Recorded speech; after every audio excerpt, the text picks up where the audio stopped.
ఏంట్రా తమ్ముడు అక్కడే వచ్చాడు. చచ్చా తమ్ముడు డాక్టర్ ఏంట్రా? ఆపరేషన్ అక్క, నేను వెళ్ళి కొంచెం అడ్జస్ట్ చేసి రమ్మన్నారు. సారీ సార్, మిమ్మల్ని కాదు సార్. అక్క కొట్టిచ్చానంటనా? నువ్వు చేసేదేంట్రా నీ మొహం? అకో మా ఏరియా మంకళమ్మ వేడుకలో నేననక్క మిమిక్రీ. డాక్టర్ కి మళ్ళీ నేను మాట్లాడి మాయ చేస్తాను, నువ్వేం భయపడకు, మేనేజ్ చేసేద్దాం. ఇప్పుడు మహేష్ బాబులా మాట్లాడమ్మా. ఎవరు కొడితే దిమ్మ తిరిగి మైండ్ బ్లాక్ అవుతావు. ఇది రేడియో కాదు, TV. Welcome mister Bhargav. Hello sir. Mister Bhargav, your speech was wonderful in the conference. Thank you. ఎవరికి మీరు ఇంటర్వ్యూ ఇవ్వలేదు. ఎక్స్క్లూజివ్ గా మా ఛానల్ కి ఇంటర్వ్యూ ఇవ్వడానికి ఒప్పుకున్నందుకు we are very privileged. It's my pleasure. It's us. మీరు మా ఛానల్ కి ఎలా యాక్సెప్ట్ చేశారు ఇది సార్? అంతకు మించి ఈ ఇంటర్వ్యూ కోసం ఈవెన్ నన్ను అప్రోచ్ అయిన విధానం నాకు బాగా నచ్చింది. చాలా మర్యాదగా, చాలా హంబుల్గా. సో వీళ్ళ కోసమే ఈ ఇంటర్వ్యూకి ఒప్పుకున్నాను. మొదలు పెడదామా? Ready, lights on, camera rolling, action.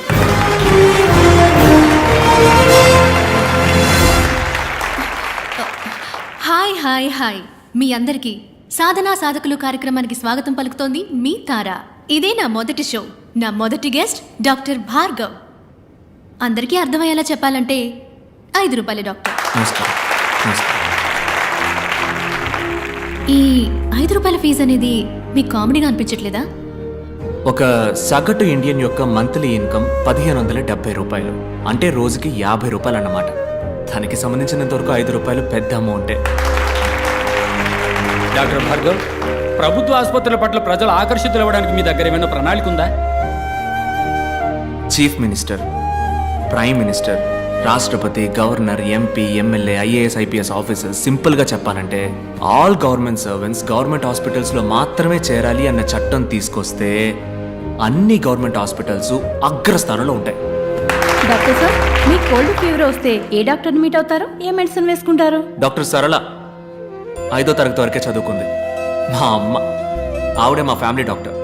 ఆవిడ పెట్టే మిరియాల రసమే మెడిసిన్స్లో కల్లా బెస్ట్ మెడిసిన్. డాక్టర్, అందరికీ ఉచితంగా వైద్య సేవలు అందించడం సాధ్యమేనంటారా? ఇట్స్ ఇంపాసిబుల్ అంటాను. ఏంటి సార్, ఉచితంగా టీవీ, గ్రైండర్, మిక్సీ, ఫ్యాను, ఓటుకి 5,000 రూపాయలు ఇచ్చే దేశం సార్ మన దేశం. మందులు మాత్రలు ఇవ్వదా ఏంటి?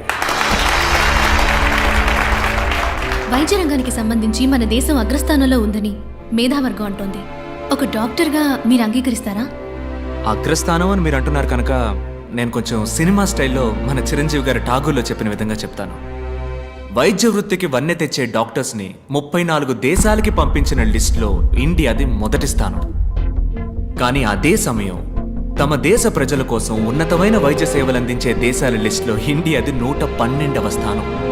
ప్రాపర్ మెడికల్ క్వాలిఫికేషన్ లేని డాక్టర్స్ మాత్రమే మన దేశంలో 57.3%. ఒక సంవత్సరంలో ఇండియాలో జరిగే మెడికల్ ఎర్రర్స్ మాత్రం ఎన్నో చెప్పనా? 52 లక్షలు. 120 కోట్ల మంది జనం ఉన్న ఈ దేశంలో కేవలం 120 మందికే వైద్యం అందుతుంటే అగ్రస్థానం అని ఎలా అనగలం?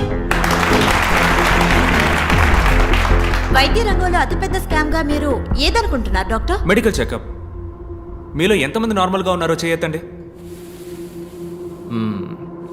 ఒకే ఒక్కసారి మెడికల్ చెకప్కి వెళ్ళారండి, ఒక్కళ్ళు కూడా నార్మల్ అని చెయ్యెత్తరు. నార్మల్గా ఛేదించండి. నార్మల్గా ఉన్న వాళ్ళని పేషెంట్స్గా మార్చడానికి కార్పొరేట్ హాస్పిటల్స్ వాడే టెక్నికే medical checkup. I am doctor Ramachandra. డాక్టర్స్నే కాకుండా వైద్య వృత్తిని అవమానించే విధంగా ఉన్నాయి మీ మాటలు. ఓహ్, డాక్టర్స్ అందరూ దుర్మార్గులే అన్నది మీ ఉద్దేశమా? ఖచ్చితంగా కాదు doctor.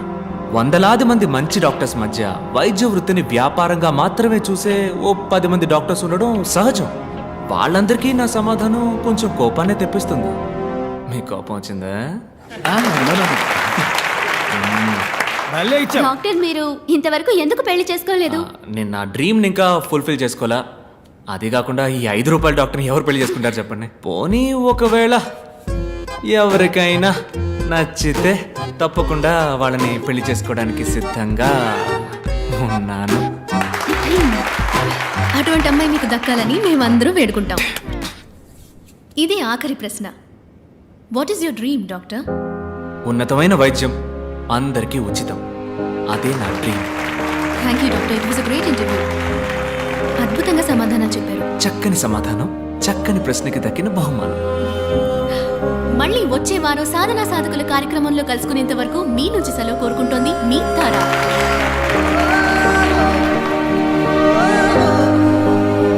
Nice interview. Bye. Bye.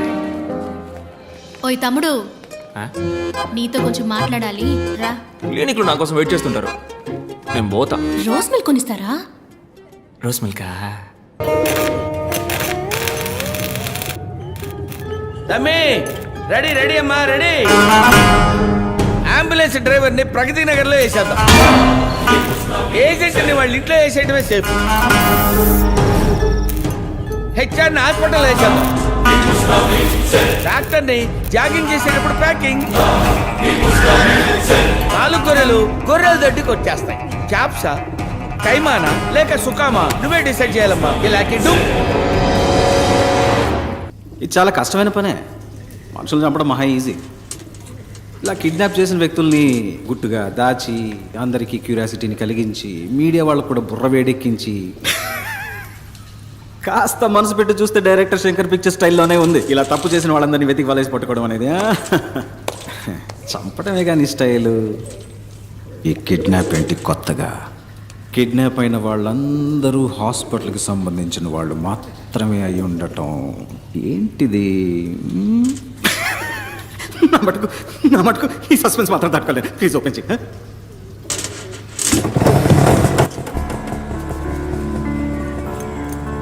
పూర్ణ వస్తున్నానన్నా. హాయ్. అన్ని తీసుకున్నావమ్మా? తీసుకున్నానన్నా. కూర్చో కూర్చో. బాయ్ అమ్మా. బాయ్.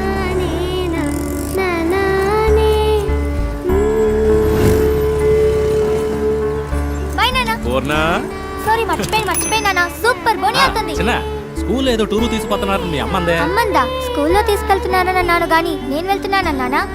700 రూపాయలని చెప్పారు ఒక్క రోజుకి. వేస్ట్ నాన్న. ఇంట్లో ఉండి అమ్మతో టీవీ సీరియల్ చూసినా, మేడపైన భాను తమ్ముడితో జాలీగా ఆడుకున్నా టైం పాస్ అవుతుంది నాన్న. నన్ను చదివించడానికే నువ్వెంతో కష్టపడుతున్నావు. అందులో ఈ ఖర్చు ఎందుకు చెప్పు నాన్న? అయ్యో పెద్ద మనిషి. ఇందా ఈ 200 రూపాయలు టీచర్కి ఇచ్చి టూర్కి వెళ్లే లిస్ట్ లో పేరు ఇవ్వు. ప్లీజ్ వద్దు నాన్న. తీసుకోమ్మా. రాత్రి అంతా బండి తోలితే 500తో తెల్లారి నీ కళ్ళ ముందు ఉంటాను. బాయ్ అమ్మా. మా మంచి నాన్న. బాయ్.